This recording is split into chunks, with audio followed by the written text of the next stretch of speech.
Hi hello. അപ്പം നമുക്ക് ഈ ബിസ്ക്കറ്റ് കൊണ്ട് ഒരു സാധനം ഉണ്ടാക്കിയാലോ? അതെന്താന്നല്ലേ, അത് നിങ്ങൾക്ക് ഈ വീഡിയോ കണ്ടുവരുമ്പോൾ മനസ്സിലാവും ഞാൻ എന്താ ഉണ്ടാക്കാൻ പോകുന്നത്. ഇത് ഞാൻ ഇൻസ്റ്റയിൽ കുറേ വീഡിയോസ് കണ്ടിട്ടുണ്ടായിരുന്നു കേട്ടോ. അപ്പോൾ ഞാൻ അങ്ങനെ ട്രൈ ചെയ്ത് നോക്കാമെന്ന് കരുതി ട്രൈ ചെയ്യുന്ന. ഇതിന് ഈ ബിസ്ക്കറ്റ് തന്നെയെന്നല്ല, നമുക്ക് ഇഷ്ടമുള്ള ഒരു ക്രീം ബിസ്ക്കറ്റ് എടുത്താൽ മതി കേട്ടോ. കൂടുതലും ചോക്ലേറ്റ് ബിസ്ക്കറ്റ് ആയിരിക്കും നല്ലത്. അപ്പോൾ ഞാനിതിങ്ങനെ എടുത്തു, അത് നന്നായിട്ടൊന്ന് രണ്ടായിട്ട് ഒടിച്ച് മിക്സിയുടെ ജാറിലിട്ട് അത് നന്നായിട്ടൊന്ന് പൊടിച്ചെടുത്തിട്ടുണ്ട്.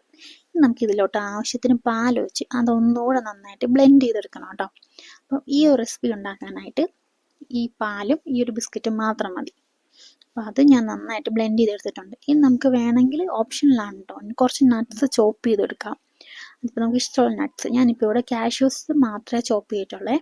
പിന്നെ എൻ്റെ ഇതാ ഈ ഒരു ഐസ്ക്രീം മോൾഡ് ഉണ്ട്. അപ്പോൾ എല്ലാവർക്കും മനസ്സിലായി കാണുമല്ലോ, നമ്മൾ ഈ ബിസ്ക്കറ്റ് കൊണ്ട് ഐസ്ക്രീം ആട്ടോ ഉണ്ടാക്കാവുന്നത്.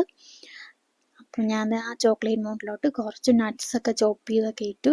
പിന്നെ നമ്മൾ നന്നായിട്ട് ബ്ലെൻഡ് ചെയ്ത് വെക്കുന്ന ഈ ഒരു മിക്സ്ചർ ഉണ്ടല്ലോ, അത് അതിലോട്ട് ഒഴിച്ചു. അതിന് ശേഷം ഞാൻ ആ ടോപ്പിങ്ങിൽ കുറച്ചുകൂടെ നട്ട്സൊക്കെ ഇട്ടിട്ടുണ്ടേ. നിങ്ങൾക്ക് ഇഷ്ടമുണ്ടെങ്കിൽ ഏത് നട്ട്സ് വേണമെങ്കിലും ഇടാം. നമ്മൾ ആ കഴിക്കുമ്പോൾ ആ ക്രഞ്ചിനെസ് കിട്ടുമ്പോൾ നല്ല രസമായിരിക്കും. അങ്ങനെ ഇത് ഞാൻ സെറ്റ് ചെയ്യാൻ വേണ്ടി ഫ്രിഡ്ജിൽ വെക്കാൻ പോവാം കേട്ടോ. ഓരോരുത്തരുടെ ഫ്രിഡ്ജ് ഓരോ രീതിയിലല്ലേ. അപ്പം നമുക്ക് ആ ഒരു രീതിയിൽ എല്ലാവരും ചെക്ക് ചെയ്ത് നോക്കുക, എന്നിട്ട് സെറ്റ് ചെയ്ത് വെക്കാം കേട്ടോ.